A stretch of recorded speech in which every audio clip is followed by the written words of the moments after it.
هي امتداد لمحمد بن عبد الوهاب.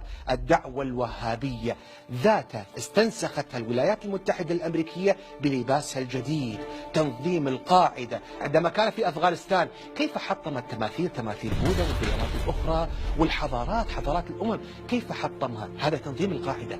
لا نريد أن نثير الأحقاد ونتكلم بالدورة الوهابية والأحقاد الوهابية والحماقات الوهابية وحماقات داعش والتنظيم. نريد معالجة الموقف، المعالجة الجذرية كي لا تعود داعش من جديد. داعش ستعود من جديد. داعش لا أقول في الموصل، ستكون داعش في كل مكان في العالم. داعش اليوم مرض عضال ينتشر كالجرثومة في كل مكان في العالم. إذا لم نستأصل هذا الورم بأن نحاكم التاريخ ونرفض هذا الموروث بكل ما فيه من عفونة، من روايات أضرت بالإنسانية، أضرت بتاريخ الحضارات، أضرت ببني الإنسان في كل مكان، هذا هو تاريخ تنظيم الدولة.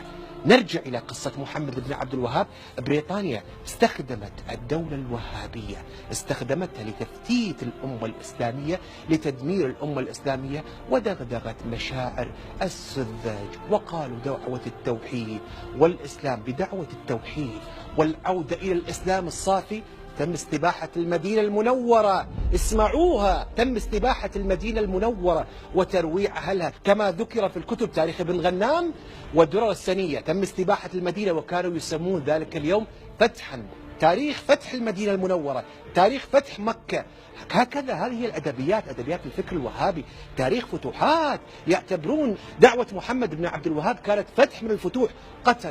قتلوا الشيخ عثمان بن معمر عالم علماء الإحساء وهو يصلي يوم الجمعة في محرابه كما ذكرت الروايات، ويفتخرون ويتبجحون بهذه الجريمة النكراء.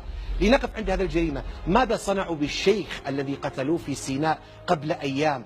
هذه الحركة الوهابية، الحركة الداعشية الوهابية ذاتها يقتلون الشيوخ والعلماء سواء في الموصل أو في العراق أو في أي مكان.